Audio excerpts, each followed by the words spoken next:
lagi bersama saya Bri Disira dan juga Cindy.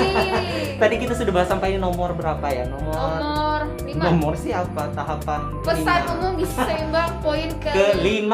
Iya, baik sekarang lanjut ke poin ke-6. Apa aja? Poin ke-6 Heeh. apa ya kira-kira? Apa ya nggak tahu. Bisa tebak-tebak. Heeh. Nah, poin yang ke-6 adalah biasakan sarapan. Nah, sarapan pagi maksudnya. Iya, sarapan pagi.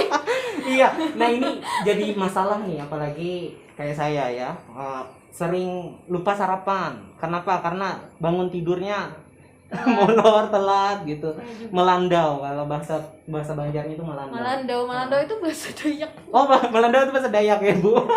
Iya, jadi apa ya? No sih, memang harus wajib Harus sih, wajib. dibiasakan wajib untuk sarapan atau makan pagi. Iya. Sarapan itu apa sih gitu? Sarapan itu adalah makanan yang kita makan sebelum jam 9 pagi. Jadi kalau udah lewat jam 9 pagi itu Bukan bukan sarapan. sarapan namanya. Nah, isinya kalau sarapan tuh gimana sih ya, Pak? Makan seperti biasa atau ada khusus untuk sarapan? Jadi sarapan itu adalah makan awal kita di pagi hari. Jadi dianjurkan itu makan 15% dari kebutuhan kita sehari. Jadi kayak seperempatnya lah gitu ya. Jadi makan kira-kira tetap terdiri dari zat-zat gizi seperti karbohidrat, protein, lemak, dan vitamin dan mineral. Jadi harus ada makanan pokok, tetap harus ada lauk, tetap harus ada buah dan sayur. Tapi porsinya lebih kecil, sedikit biasanya. ya? Karena itu untuk starter, untuk bahan bakar pertama kita pagi. Terus kenapa sarapan dianjurkan? Memang ada penelitiannya bahwa sarapan itu berpengaruh untuk mempengaruhi konsentrasi kita di pagi hari. Biasanya kalau nggak sempat sarapan itu biasanya nanti jam 8, jam 9 udah loyo, udah ngantuk biasanya. Dan kalau kita skip sarapan biasanya kita akan berpikir nanti karena pagi nggak makan, akhirnya makan lebih banyak. Biasanya kayak gitu. Iya. Ini ada kebanyakan orang katanya sarapannya cuman sarapan roti doang tuh sama susu. Apakah cukup itu? Kalau roti sama susu, kalau roti sumber apa? Karbohidrat kan, itu roti dari gandum, karbohidrat. Susu ada protein juga. Boleh ditambahkan dengan mungkin selai kacang Gitu atau ya. tambahan protein lainnya, atau mau double protein hewani juga nggak apa-apa. Ditambah buah atau ada sayur, biasanya tumis sedikit. Apa? Biasanya sih yang paling simple itu yang frozen vegetable. Kayak ada stok sayur beku di kulkas, itu bisa ditumis bentar buat tambah sayurnya. Jadi untuk nambah seratnya. Karena kalau kita terlalu banyak makan karbohidrat pagi hari juga nggak bagus. Karena kan itu karbohidrat kan sumber energi utama, ya dicerna dengan cepat. Kalau terlalu banyak karbohidrat juga efeknya nanti malah ngantuk. Iya, makanya sering kalau kita makan banyak pagi, tiba-tiba bawaannya kenyang nih, ngantuk. Lalu disalahkan lah sarapan. Iya. Dulu karena banyak makan gitu kan, jadi ngantuk. Jadi memang harus sarapan. Jadi untuk bahan bakar pertama kita. Dan sarapan itu komposisinya harus tetap ada makanan pokok, ada lauk hewani atau lauk nabati, ada sayur dan buahnya. Buah juga. Jangan lupa minum air putih juga pagi-pagi. Oke, baik. Jangan lupa yang keenam adalah sarapan. Biasakan sarapan. Selanjutnya yang ketujuh apa? Yang ketujuh tadi kemudian adalah biasakan minum air putih yang cukup. Nah, tuh air putih yang kalau yang lebih bagusnya itu gimana? Apakah dari sumur atau dari galon biasa kita beli? Ya, air putih yang aman dikonsumsi lah pastinya ya, air putih yang aman. Kalau yang diolah, yang penting matang. Oh, matang ya. Air putih yang matang, jangan yang mentah ya, bahaya. Iya. Air putih, kenapa sih air putih itu penting buat kita minum ya? Dan biasakan untuk minum air putih. Minum air putih itu air paling gampang diminum loh, nggak diapa-apain, cuma direbus matang dan kita minum. Dan air putih itu manfaatnya banyak, selain sebagai ini kan pelumas sendi, kemudian bisa mengatur suhu tubuh juga. Kemudian untuk pelarut, kemudian untuk pembuangan sisa-sisa metabolisme tubuh lewat situ. Kalau kita kekurangan cairan, biasanya kelihatan tuh warna urin kita mulai pekat, warna pekat, kemudian kita jadi lemas, lemas, badan lemas gitu. kulit kering, bibir pecah-pecah gitu-gitu. Jadi air putih itu jangan disepelekan, harus Iya. biasakan minum. Anjurannya adalah 8 sampai 10 gelas per hari. Iya, 8 sampai 10 gelas per hari. Gelasnya gelas besar, gelas kecil, 8 gelas sampai sedang 10, 8 gimana? sampai 10 gelas itu kira-kira 2 sampai 2,5 liter. Liter. Ya, jadi mungkin sekitar gelas belimbing, gelas rumah tangga. Gelas rumah tangga itu. 8 gelas. Ya, terus bisa juga diakalin kan kalau misalnya kita kerja kan biasanya bisa kelupaan tuh minum air putih, bisa dibiasakan bawa botol minum sendiri kemana-mana.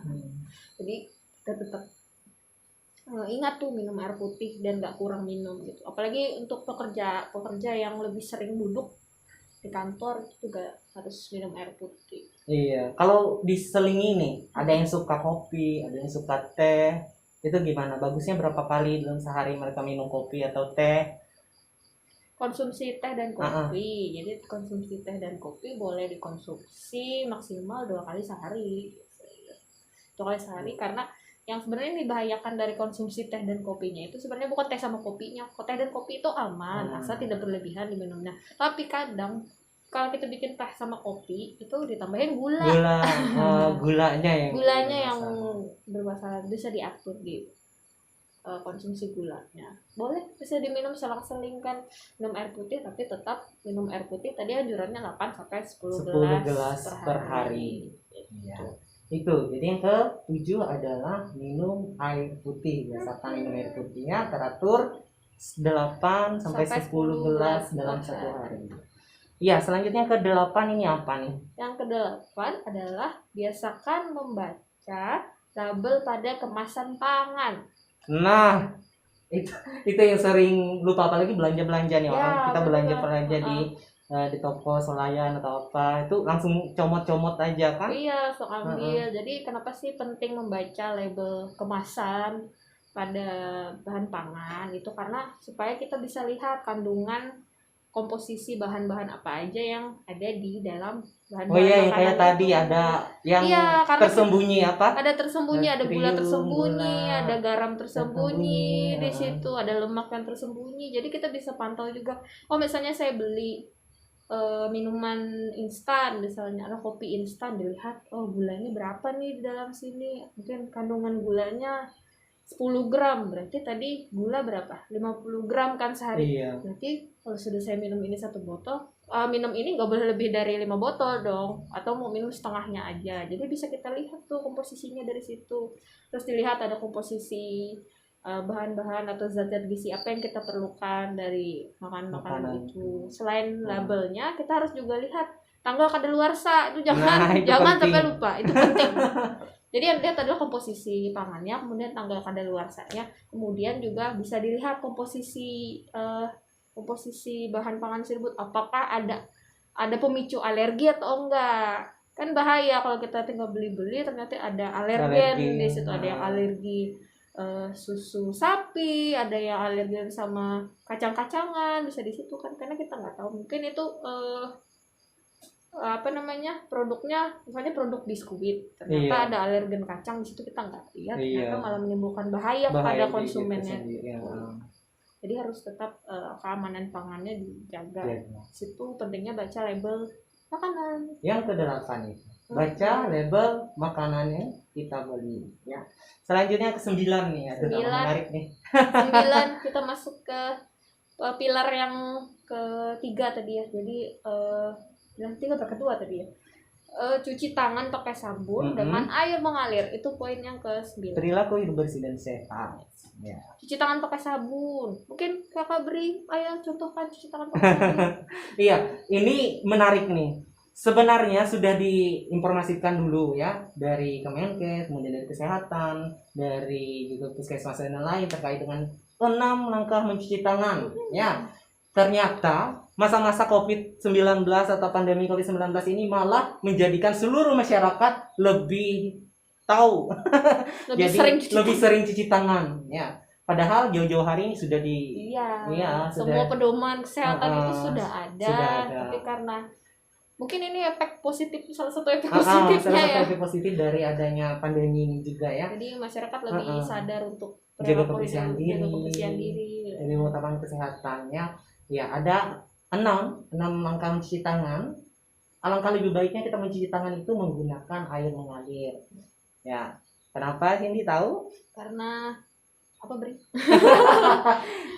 Iya, karena kalau kita menggunakan air mengalir, itu kotoran ataupun eh, yang ada di tangan kita, Lurus mikroorganisme semua yang ya. lengkap itu langsung mengalir ya, langsung terbuang dengan air yang mengalir ya. Sementara kalau kita menggunakan cebokan, percuma aja. Ini ada cebokan kan?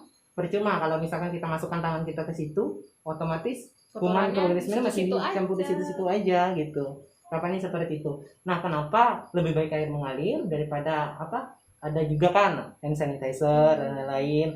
Kalau kita tidak menemukan sumber air terdekat, ya alangkah lebih baiknya menggunakan hand sanitizer ataupun apa namanya gel membersih tangan lainnya. Itu ya, ada 6 langkah. Saya contohkan ini adanya hand sanitizer. Jadi ini kita semprotkan ya di tangan, ini ya. Tangan, telapak tangan, gosok. Nah, kalau hitung dalam hati itu 1, 2, 3, 4, 5, 6 sudah ya. Kemudian bagian atas sela-sela jari di atasnya ya 1, 2, 3, 4, 5, 6, ganti sebelahnya 1, 2, 3, 4, 6, 5, 6 ya. Terus selanjutnya gini lagi di sela-sela jarinya ya. Terus langkah keempat itu bersihkan juga mengunci, gerakan mengunci. Nah, tujuannya adalah membersihkan area dalam ya jari kita. Kemudian yang kelima itu adalah gerakan gigi jari. Bentar ya, bersihkan ini, bersih ya. Kanan dan kiri juga. Terus yang terakhir step yang keenam adalah kuku. Jadi gerakan gini, putar. Nah, selesai, mudah kan? Jadi ini tetap harus kita terapkan selama masa pandemi COVID-19 ini. Apapun kita sentuh, cuci tangan.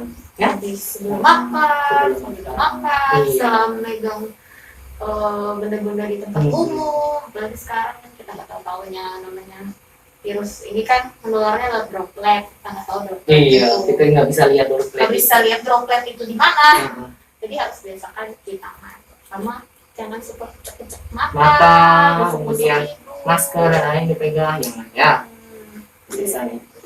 Itu yang ke-9 ya. Kemudian adalah yang kenapa perilaku hidup bersih dan sehat dan cuci tangan ini sangat penting juga karena penyakit infeksi ini dan perilaku hidup bersih dan sehat ini sangat berkaitan dengan gizi seimbang gitu kan.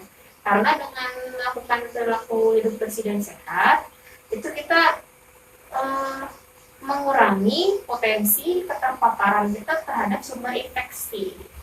Jadi walaupun kita udah dari awal sampai poin berapa itu ya, dari poin 1 sampai poin 5 makannya udah bagus, makannya gizi seimbang, udah beli daging, beli ikan, apa-apa makannya udah gizi seimbang lah, pokoknya ternyata perilaku hidup bersih dan sehatnya kurang, kemana-mana nggak cuci tangan dan lain, malah membuat resiko terpapar virusnya malah lebih tinggi kan. Walaupun virus sudah pede nih, daya tahan tubuh saya udah tinggi, tapi kita lengah terhadap perilaku hidup bersih dan sehat, bisa juga. Benar itu. Jadi tetap kita budayakan hidup perilaku hidup bersih dan juga sehat. Yes. Yang ke-9. Selanjutnya yang ke-10 ini apa? Yang terakhir yang saya seimbang. Jadi yang terakhir adalah lakukan aktivitas fisik yang cukup dan pertahankan berat badan normal. Nah, Pertahankan berat badan normal. sensitif sekali kalau sudah berbicara terkait dengan berat badan. Ya. Nah, jadi perlu juga ya kita makan, kemudian perilaku kita sudah bersih dan sehat, tapi juga aktivitas juga kita harus. Nah, aktivitas fisik juga harus diperhatikan gitu. Kita udah makan banyak, istilahnya rebahan. Mau berbahan ya. Kamu rebahan Goler-goleran. di zaman COVID-19 ini malah kamu Apalagi rebahan. di rumah kan ya. Akhirnya jadi lebih sering masak. Iya. Lebih sering masak, lebih sering makan, lebih sering pesan-pesan online kan makanannya kok. Anda menyinggung aman. Oh, maaf ya. Iya.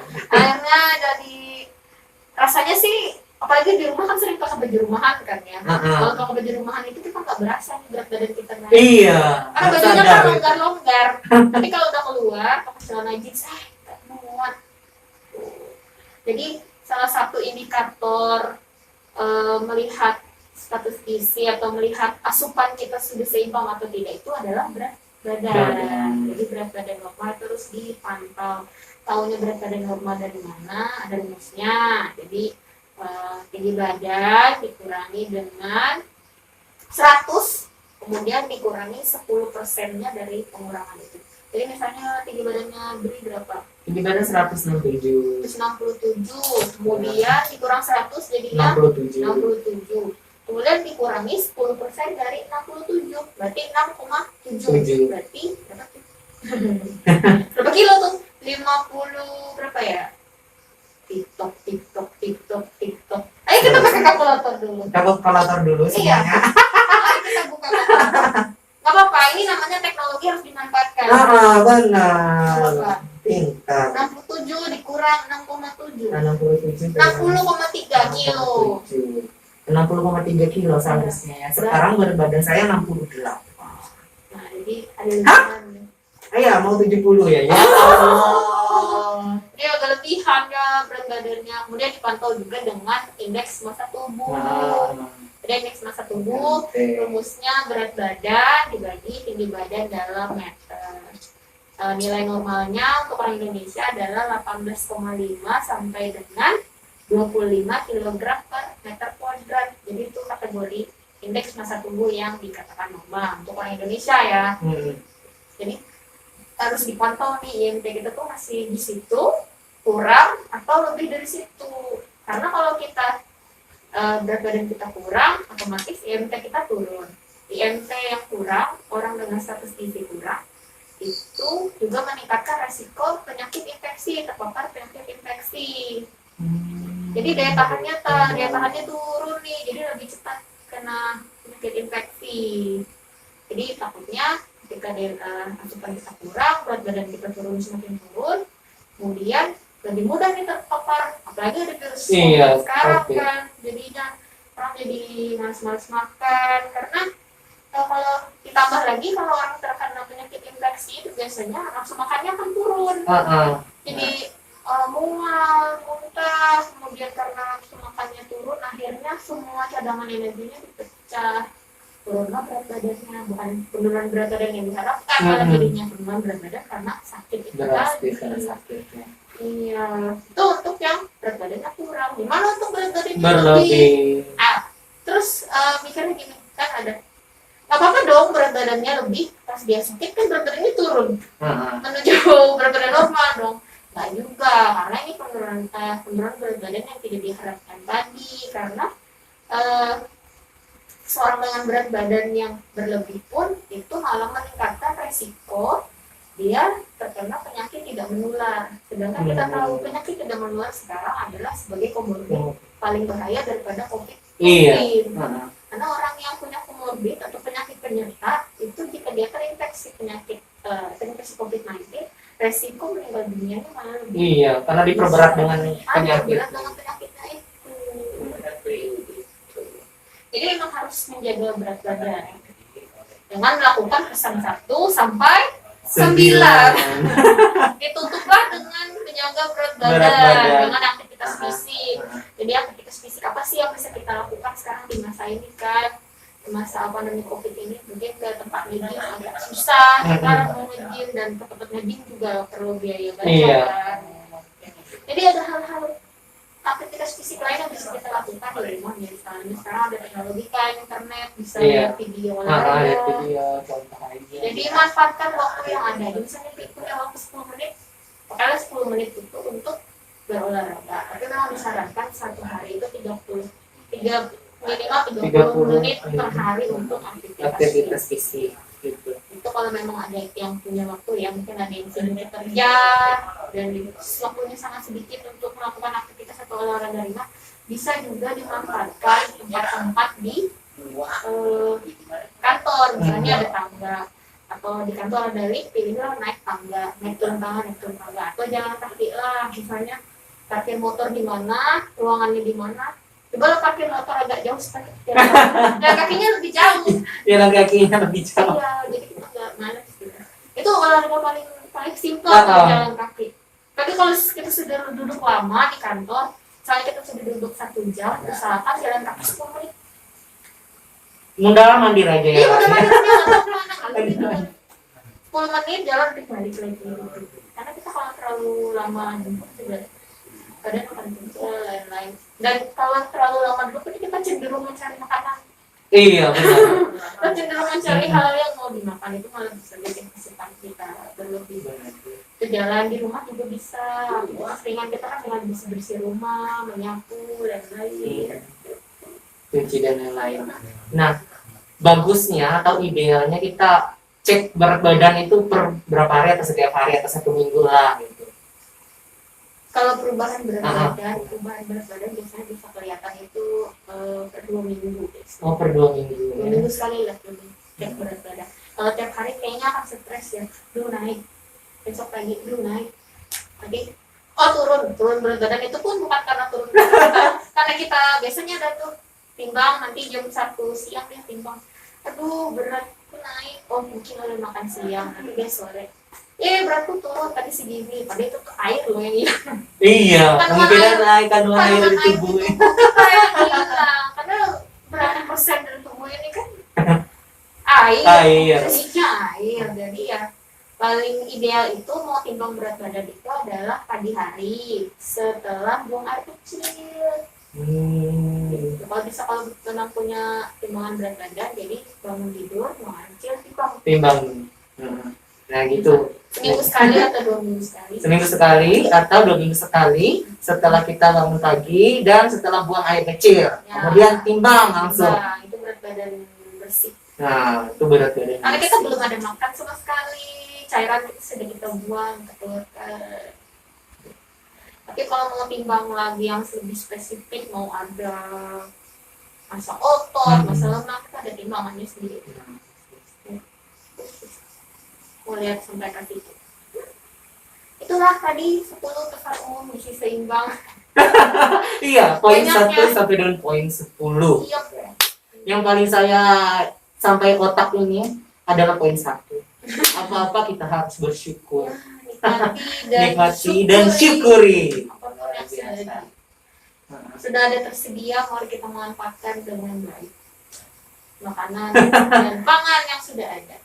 Gitu, ya. Iya, ini luar biasa nih, sudah sharing terkait dan informasi dan juga benar, ya. pesan umum gizi seimbang juga. Nah ini kita lanjut, ada beberapa pertanyaan nih dari netizen. Ya mungkin saya akan bacakan pertanyaannya dan Cindy mungkin bisa menjawab, silahkan dijawab ya. Iya. Oke, saya cek dulu ini dari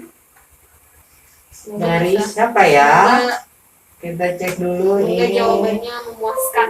Ada dari Evan Gampa, katanya gini. Ya Evan Gampa, Hai halo. Evan, saya tahu kamu kok. Semoga selalu sehat ya. Iya, ini pertanyaannya adalah restriksi diet yang recommended biar imun tetap maksimal. Tips and triknya apa? Tips and trick. Restriksi. Restriksi diet yang supaya recommended biar imun kita tetap maksimal. imun tetap maksimal. Refleksi berarti pembatasan ya. Pembatasan diet supaya imun kita tetap optimal. Gitu kan. Jadi kalau kita makan apa-apa aja sih bahan-bahannya harus dibatasi supaya apa yang kita makan itu menjadi bisa meningkatkan daya tahan tubuh kita ya. Itu sama. Yang kedua adalah tips and trick. Tips and trick gimana nih supaya kita bisa makan dan memenuhi kebutuhan gizi seimbang itu ya. Iya. Oke, untuk restriksinya atau pembatasan-pembatasannya tadi, sebenarnya jawabannya sudah ada di pesan umum gizi seimbang tadi. Jadi dari pesan 1 sampai 5 atau sampai 6 nikmati dan syukuri, kemudian konsumsi buah dan Buah sayur. sayur, kemudian meningkatkan makanan tinggi protein, kemudian konsumsi makanan pokok yang beragam, kemudian yang kelima tadi apa tadi? Yang kelima adalah Yang kelima tadi adalah batasi batasi konsumsi gula, garam dan lemak, Lemak. kemudian biasakan sarapan. Gitu saja Iya. di situ di poin-poin itu sebenarnya ada. Untuk lebih lengkapnya untuk refleksinya paling jangan makan berlebihan, kemudian pilihlah bahan-bahan makanan yang beragam itu tadi. Kemudian tingkatkan buah dan sayur, kemudian untuk makanan pokoknya yang beragam, kemudian juga batasi konsumsi makanan manis, asin dan lemak. Yang paling saya tekankan sih di refleksinya adalah di poin kelima.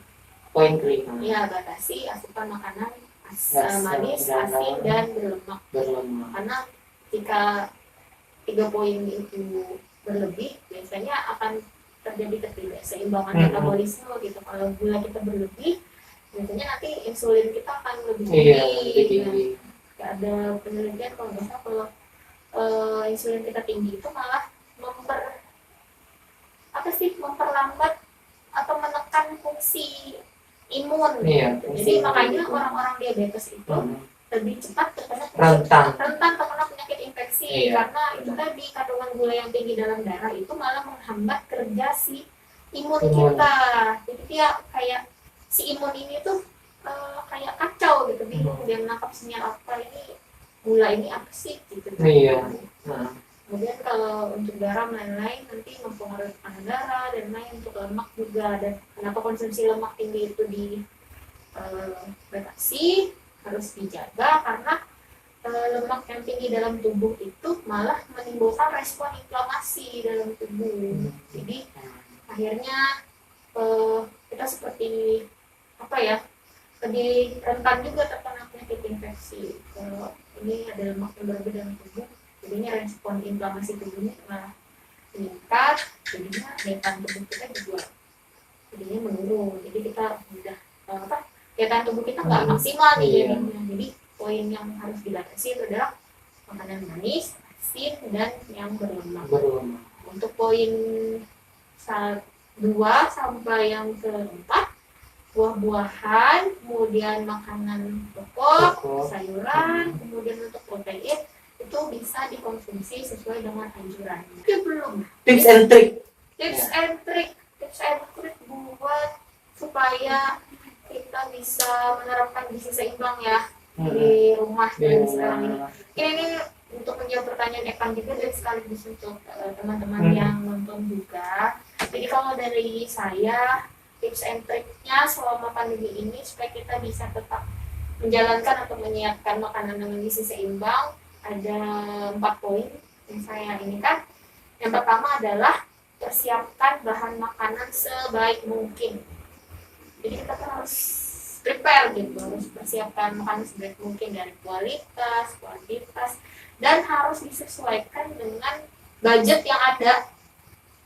Jadi kita harus tetapin nih budgetnya, jangan maksudnya kita mau nih mempersiapkan tapi kita nggak mampu makanan, bukan nggak mampu, tapi harus sok-sokan beli brokoli, beli makanan-makanan yang high food, yang organik. Nah, kembali lagi ke poin 1 tadi, nikmati dan syukuri keragaman makanan. Nggak mesti yang banyak ada yang lain makan dan itu tadi kita harus tentukan budgetnya. Maksudnya dalam 1 bulan kita punya budget berapa untuk makanan yang kita alokasikan buat makanan gitu kan. Untuk pengeluaran untuk makanan bisa kita belanja 1 minggu sekali atau 2 minggu sekali atau 1 bulan sekali buat makanan. Tentukan dulu budgetnya berapa.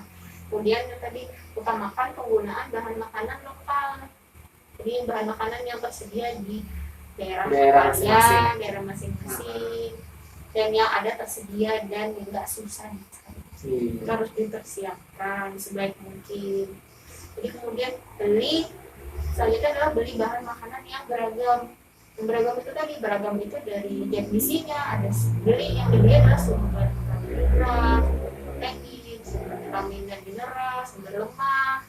Dibelinya jangan cuma beli telur aja gitu kan. Jadi kalau belanja itu pasar beli ikan, dan beli sumber protein nabati, ada pakai tempe, beli sayur, sama jangan lupa beli buah. Buah-buahan. Yang beragam, jadi warnanya macam-macam. Warna-warni. Kemudian persiapannya adalah buat bumbu sendiri di rumah. Buat bumbu Iya. sendiri di rumah. Jadi bikin prepare nih, bikin bumbu sendiri supaya kita nggak nggak terbiasa buat pakai yang instan. Sekarang kan banyak yang Rata-rata instan, kan. bumbu-bumbu instan, bungkus-bungkusan instan Bumbu gitu. ayam goreng instan, bumbu segoreng instan gitu kan. Padahal ini apalagi Kalimantan ini kan banyak nih bumbu-bumbu Iya, atau rempahnya banyak, Hmm. bisa diganti kan, ada rempah-rempah di jahe, jahe, bawang putih, buat lengkuas. meningkatkan rasa gitu kan. Jadi persiapkan bumbu sendiri di rumah, jadi bisa bikin bumbu putih, bikin bumbu merah kalau mau bikin balado, lain-lain. Kan itu kan menghemat biaya juga. Jadi kita bikinlah untuk persiapan 2 minggu atau 1 bulan, dibikin, ditaruh di kulkas, dipakai gitu. Persiapannya daripada kita beli bumbu bumbu Jadi, instan cepat sih, cuma kan kita nggak tahu tadi ada natriumnya, Natriumnya. pengawet ada, itu tadi memang agak ribet tapi kan buat kesehatan kita itu. juga. Kemudian poin yang kedua adalah setelah kita persiapkan, kita beli, harus disimpan, bahan makanan ini disimpan dengan tepat. Udah dibeli, bawa ke rumah, dibersihkan, disimpannya nggak bagus, kayaknya malah merusak kualitas dari si bahan makanan itu sendiri kan gitu. Harus disimpan sesuai dengan jenis dan ketahanan bahan makanannya. Jadi kalau misalnya sayuran ya disimpan di kulkas. Kemudian kalau ada sayuran, tapi ada beberapa sayurannya memang nggak bisa disimpan di kulkas ya, kayak kentang atau apa gitu memang dia Iya. nggak boleh karena dia umbi kan, jadi memang harus disimpan di luar, biasanya ditaruh di dalam kertas supaya dia nggak lembab, prosesnya kering. Kemudian untuk makanan-makanan sumber protein kayak daging, telur itu harus dicuci bersih dulu, kemudian ditiriskan, diberi bumbu supaya dia awet alami ya, disimpan di dalam kulkas dengan suhu yang tepat. Bisa ditaruh di freezer atau di chiller, tapi kalau mau dia lebih awet, lebih dia tahan lama, taruh di freezer. Kalau mau dipakai ditaruhkan di chiller luar biar dia agak meleleh sebelumnya. Sayuran dan buah disimpan itu harus dalam keadaan bersih dan kering, jangan sampai basah supaya dia nggak lembab dan cepat busuk. Untuk suhu penyimpanan, kemudian tempat penyimpanan itu bisa banyak informasinya bisa kita cari dengan mudah sekarang dapat coba aja. Versinya aja. Iya. Kemudian yang selanjutnya tips and triknya adalah pengolahan makanan harus tepat dan aman dan beragam. Gimana sih ngolahnya? Sudah dibeli, disiapin, disimpan, terus ngolahnya harus tepat juga. Karena kalau kita malah mengolah ini udah bagus nih, rencananya mau bikin protein tinggi, ternyata pengolahannya malah merusak si protein ini. Iya. Direbusnya lama, digorengnya suhunya tinggi, gitu kan. Habis itu pengolahannya sayur direbus sampai layu banget. Tujuannya supaya organismenya kemudian virusnya ada itu mati, tapi menghilangkan kandungan zat gizinya, sama aja percuma itu. Iya, jadi pengolahan makanannya harus tepat, beragam dan aman juga buat kita. Jadi pengolahan makanan itu kan banyak, bisa ditumis, dikukus, direbus, dipanggang, digoreng dengan minyak sedikit, di-steam dan lain-lain, biar pengolahannya beragam ya, kita nggak bosan juga makan ini tumis mulu. Kemudian juga perhatikan suhu saat memasak, karena ya itu tadi suhu tinggi bisa merusak kualitas atau zat gizi makanan, terutama untuk bahan-bahan makanan yang mengandung protein tinggi sama sayur-sayuran juga. Kemudian buah diusahakan dikonsumsi dalam bentuk potongan saja. Beberapa potong aja nggak perlu. Bukan, maksudnya dalam bentuk yang utuh gitu kan. Jadi buah potong biasa. Tadi kan kalau misalnya di jus buah itu kan dia berubah malah menjadi gula murni. Gitu. Supaya kita tidak. Jadi buah utuh yang kita. Iya, habis dipotong-potong. Tidak diolah di blender atau kendangnya. Diusahakan gitu supaya kita juga dapat seratnya dari buah-buahan itu. Kemudian poin yang keempat, tips and triknya adalah pola makan itu harus konsisten. Nah, Konsistennya itu apa? Harus konsisten dari jadwal makannya, kemudian frekuensinya. Jadi frekuensi yang dianjurkan itu adalah 3 kali makan utama dan 2 kali selingan. Jadi 3 kali makan utama berarti sarapan, makan siang, makan malam. 2 kali selingan itu kita makan selingan, makan kudapan, makan makanan kecil di sela-sela antara jam makan kita itu. Biasanya snack pagi sama snack sore untuk mengisi kekosongan itu kan. Nah kalau jam makan ini biasanya kan kata orang nggak boleh nih makan, kalau makan malam lewat dari jam 5 nggak boleh, bisa gemuk dan lain-lain. Nah kalau pengaturan jam untuk makan itu gimana? Apakah ada khusus atau gimana? Kalau makan pagi jam berapa, makan siang jam berapa, malam jam berapa? Makan pagi tadi sesuai tadi ya, sarapan adalah makan yang dilakukan sebelum jam 9. Jadi sarapan itu dari kita bangun tidur sampai sebelum jam 9 itu sarapan. Jadi diusahakan ya jam 6 sampai sebelum jam 9 itu udah sarapan. Nanti selingannya jam 9 pagi, selingan pagi itu jam 9 sampai jam 10. Selingan sore itu biasanya antara jam 2 siang sampai jam 3 sore. Kemudian untuk makan siangnya adalah jam 12. Jadi interval waktunya itu adalah 3 jam di antara sela-sela makan itu. Jadi misalnya sarapan jam 6, snack pagi jam 9, makan siangnya jam 12, snack sorenya jam 15, makan malamnya jam 6 sore.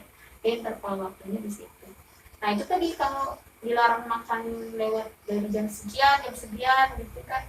Yang tips dan trik aku di sini adalah waktu makan itu teratur dan utamakan bukan utamakan, biasa kan jangan makan terlalu larut malam gitu ya.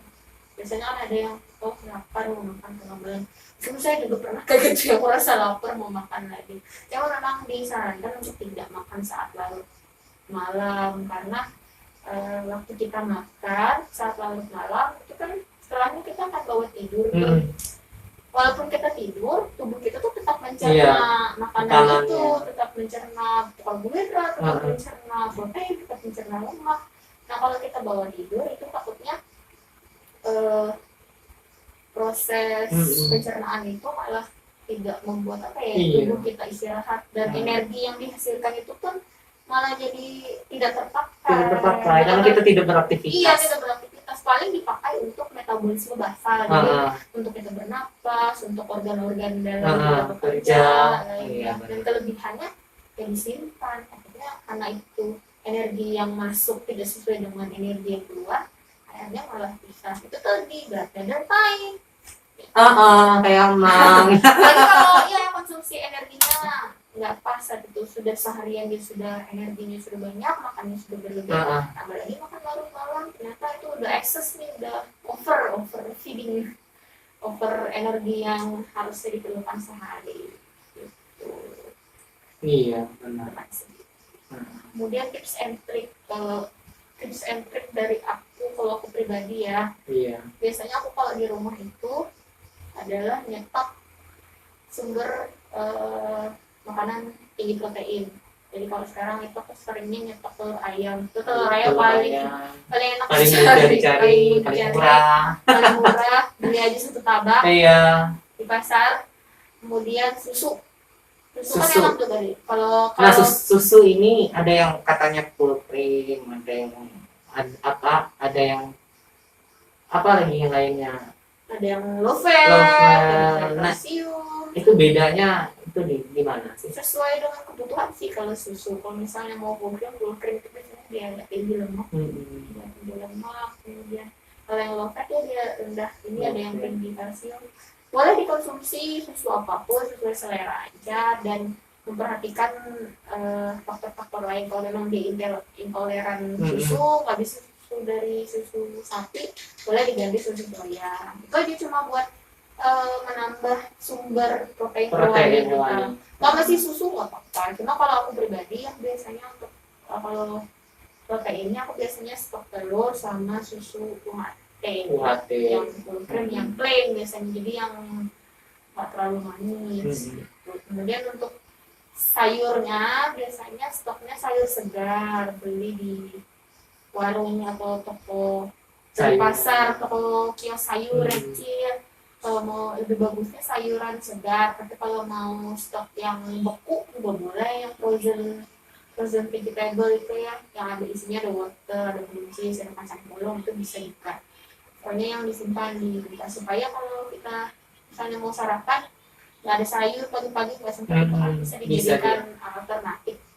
Kalau aku di situ stoknya di situ karena itu ada tahan lama gitu. Dan kebetulan kalau lagi malas beli sayur kan. Iya langsung. Bisa. Tapi memang utamakan yang segar. Kalau mau beli yang segar malah lebih bagus lagi. Kemudian dari aku tipsnya beli dan usahakan ada makan buah atau sayur setiap hari. Jadi mau misalnya ya ada yang nggak sempat makan sayur sama sekali atau tapi utamakan atau misalkan ada makan sayur atau buah setiap hari itu harus karena buat mengimbangi asupan kita lain. Jadi kita udah makan sumber karbohidrat yang lain harus diimbangi dengan konsumsi serat yang baik. Kemudian selanjutnya adalah batasi penggunaan garam, gula dan lemak. Itu tadi.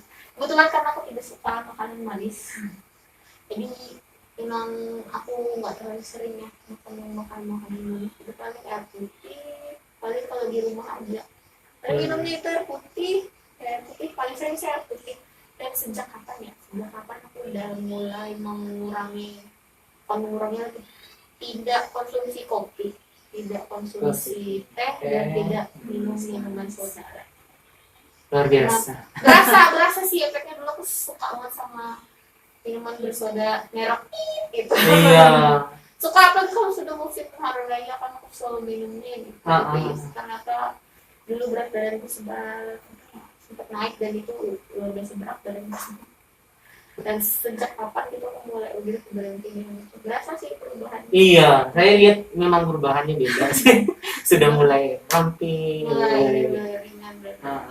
Ya apakah Amang nanti bisa setelah ini, setelah kita sudah tahu teori dan informasinya nanti kita coba. Ya, itu tips dan trik dari aku ya. Iya. Misalnya untuk dari garam, gula dan lemak, coba batasi untuk tidak minum minuman instan botolan. Gitu. Minumlah air putih. Diingatkan dirinya sendiri. Iya. Kemudian kalau dari aku tips and triknya adalah makan atau minum bahan makanan yang sumber probiotik. Jadi sumber probiotik. Ya. Sumber probiotik apa sih? Jadi probiotik itu adalah makanan dan minuman yang mengandung bakteri baik yang membantu menjaga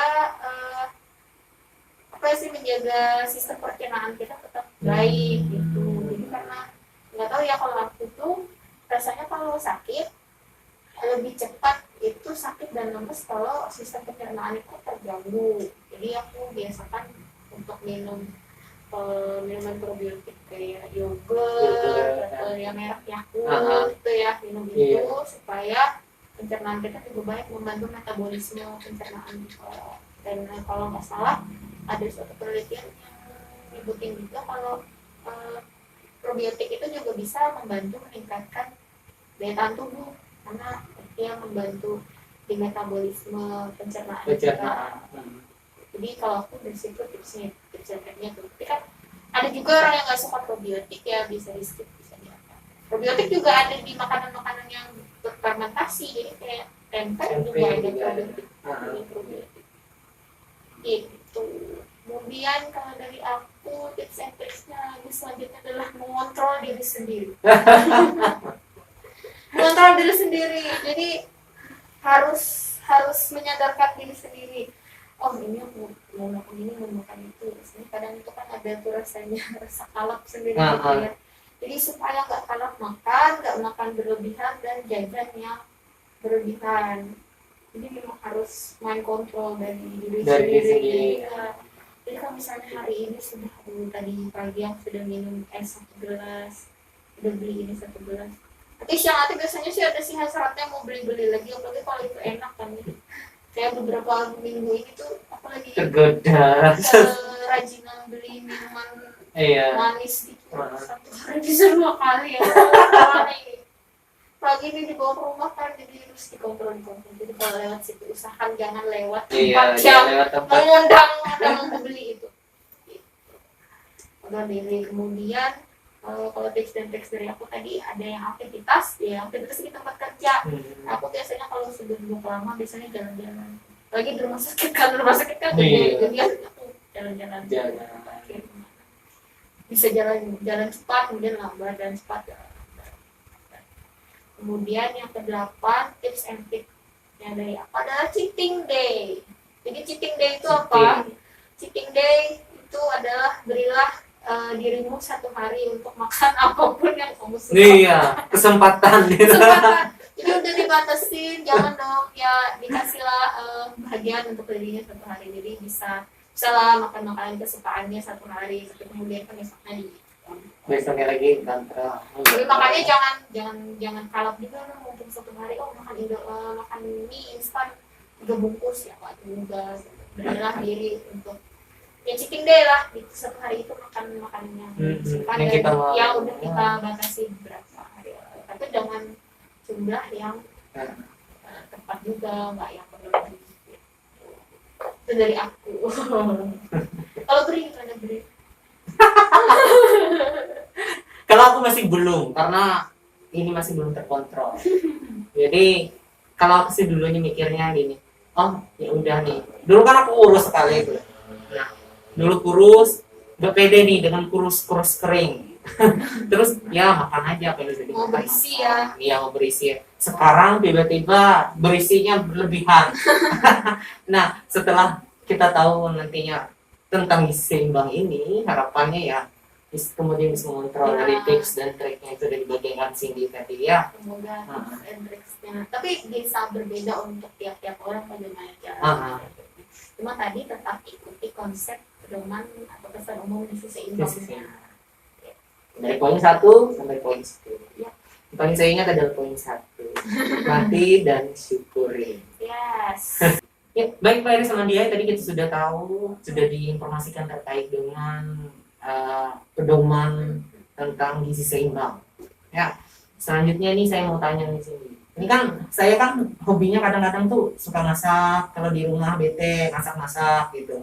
Nah, saya mau tanya apakah ada aturan ataupun saran dari gizi nih atau program gizi terkait dengan ini kita konsumsi satu kali konsumsi itu dalam satu piring itu apa aja isinya, protein karbohidratnya bagaimana, yang baiknya, yang dianjurkan bagaimana, ya itu. Oke. Jadi pertanyaannya Bri mantep ya. Ini gizi seimbang. Menerjemahkannya, mengaplikasikannya bagaimana? Iya. Sudah tahu teorinya, pas mau makan gimana ya? Gitu. Iya.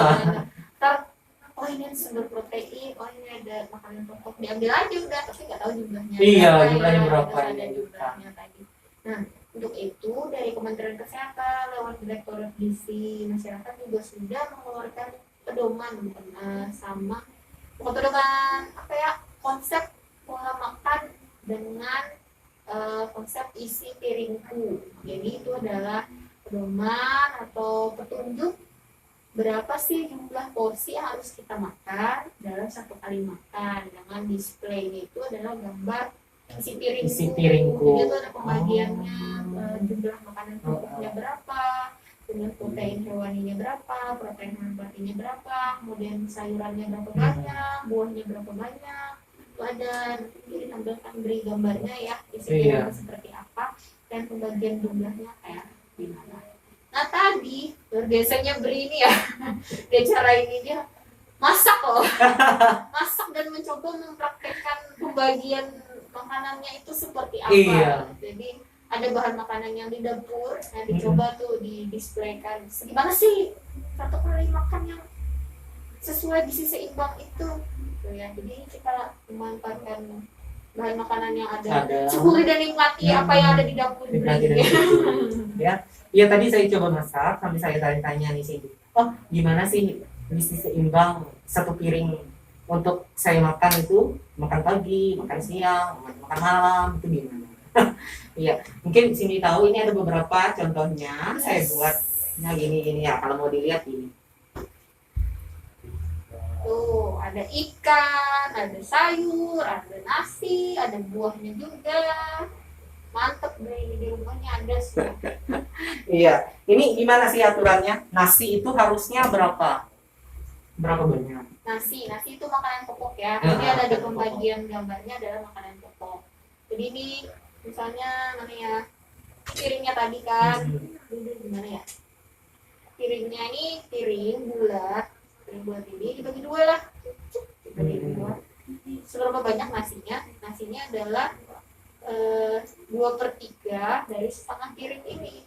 Jadi 2/3 ini contohnya nasinya ya, 2/3. Ini dibagi dua, kemudian 2/3-nya adalah makanan pokok. Makanan pokok itu kan nggak mesti apa tadi? Nggak mesti nasi, bisa diganti kentang, bisa dikasih umbi-umbian, dan juga beragam. Kemudian yang kedua adalah protein hewani atau protein nabati. Boleh hewani yang sama nabati di mix atau protein hewani aja nggak apa-apa, sama kok mereka memenuhi kebutuhan protein juga asal jumlahnya tepat. Kembali ke makanan pokok tadi, ini jumlahnya berapa sih 2/3 itu? Jadi 2/3 makanan pokok itu sama dengan beratnya kira-kira 150 gram. 150 gram itu seberapa banyak? Kalau misalnya kita pakai ukuran rumah tangga di rumah, itu 3 centong nasi. Centong rice cooker yang besar itu 150 gram nasi. Atau kalau mau diganti kentang sama dengan 3 buah kentang ukuran sedang. Atau kalau mau diganti mie itu sama dengan 75 gram mie kering. Jadi sekitar satu bungkus mie instan itu sekitar segitu. Itu untuk makanan pokok mie dan tepat nih posisinya di sini ya. Kemudian yang kedua adalah lauk pauknya di sini beri pakai ikan nila goreng. Ikan goreng posisinya di atas. Jadi kalau diisi piring itu lauk pauk adalah 1/3 dari setengah piring ini. Jadi posisinya di atas nih. Dia jumlahnya lebih sedikit daripada nasi yang di bawah. Jadi kalau diterjemahkan 1/3 dari setengah piring ini berapa besarnya sih? Gitu. Jadi kira-kira adalah 75 gram atau setara dengan 1 potong sedang ikan atau 2 potong sedang ayam tanpa kulit atau setara dengan 1 butir telur ayam ras yang ukuran besar. Protein ini juga bisa diganti atau bisa dimix sama protein nabati. Jadi kalau misalnya ada kacang, ada kacang-kacangan, ada tahu atau tempe itu bisa dimix. Jadi tahu atau tempenya, tahunya sekitar 1 buah besar atau sekitar 100 gram atau ditambah dengan 2 potong sedang tempe. Ukurannya 50 gram. Jadi posisinya di sini. Kemudian ada sayuran. Sayurannya di sebelah sini. Sayuran berapa banyak sih dalam satu piring ini? Sayuran posisinya atau besarannya harus sama dengan jumlah makanan pokok. Karbohidrat juga ya, harus sama jumlahnya, dari 2/3 dari setengah piringnya. Jadi mereka berdampingan nih, nasinya di sini, sayurnya di sebelah sini. Posisinya sama dan jumlahnya sama. Kenapa tadi harus sama? Karena kita harus mengimbangi jumlah asupan karbohidrat kita dengan serat yang ditambahkan dari sayuran.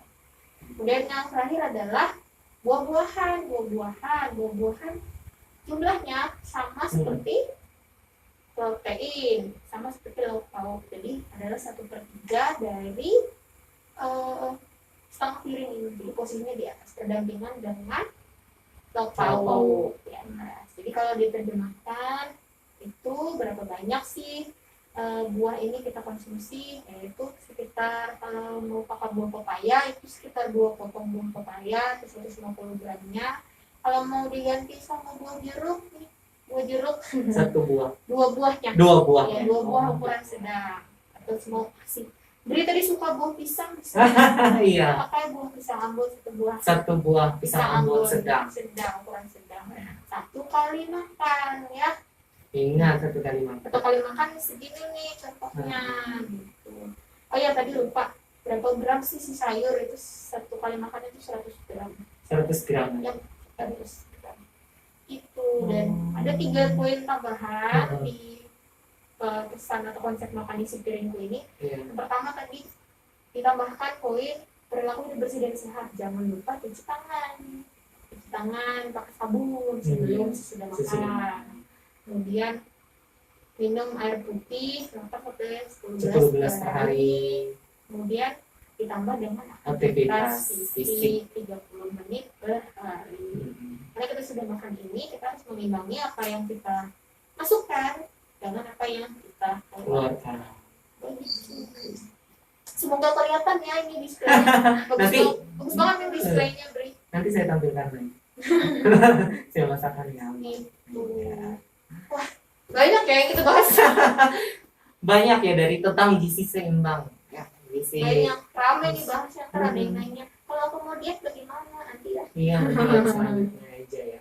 Oke, baik. Ini terkait dengan selanjutnya ini, apakah dari sini nih pesannya untuk seluruh masyarakat yang mungkin di rumah aja nih, bagaimana kita dengan masalah pandemi COVID-19 ini, bagaimana cara kita tetap gizi seimbang, tetap kesehatan kita tetap terjaga, kemudian juga agar imunitas kita tetap baik. Kita baik ya. Hmm. Oke, selama masa pandemi COVID-19 ini, kemudian juga mempersiapkan untuk yang katanya mau New normal normal. ya, dan untuk keadaan sekarang Hmm. pesannya adalah yang pertama adalah tetap menjalankan protokol kesehatan.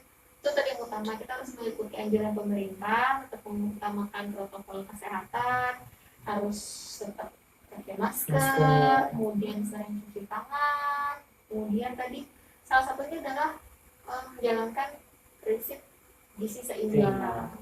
Itu tadi harus tetap dijalankan. Bisa kita tetap terus menambah pengetahuan kita tentang gizi seimbang ini bagaimana. Kemudian pesannya agar gizi seimbang ini bisa terlaksana dengan baik di rumah, harus didukung nih sesama anggota keluarga di rumah, harus saling mendukung. Jadi harus saling memperhatikan, saling bisa care lah, aware untuk asupan makanan di rumah seperti apa. Jadi kalau misalnya mau belanja lain-lain, mempersiapkan makanan, harus diperhatikan lagi kebersihan dan keamanan pangannya, supaya apa yang sudah dipersiapkan dengan niat yang baik supaya dapat gizi seimbang itu bisa terlaksana dengan baik, dan kita dapat manfaatnya dari apa yang kita makan tadi, dan tetap menyediakan atau memperhatikan kualitas dan kuantitas dari apa yang kita makan. Selain itu tadi ya, dan itu tadi selain kita sudah bisa menerapkan gizi seimbang, kita harus juga meningkatkan perilaku hidup bersih dan sehat kita. Kemudian juga diimbangi dengan aktivitas fisik. Jadi supaya tetap aktif tubuh kita, supaya tetap bisa bugar gitu. Ada yang sehat tapi nggak bugar kan ada. Badannya sehat nih tapi lemas. Badannya sehat nggak sakit tapi lemas. Jadi kita harus sehat dan bugar.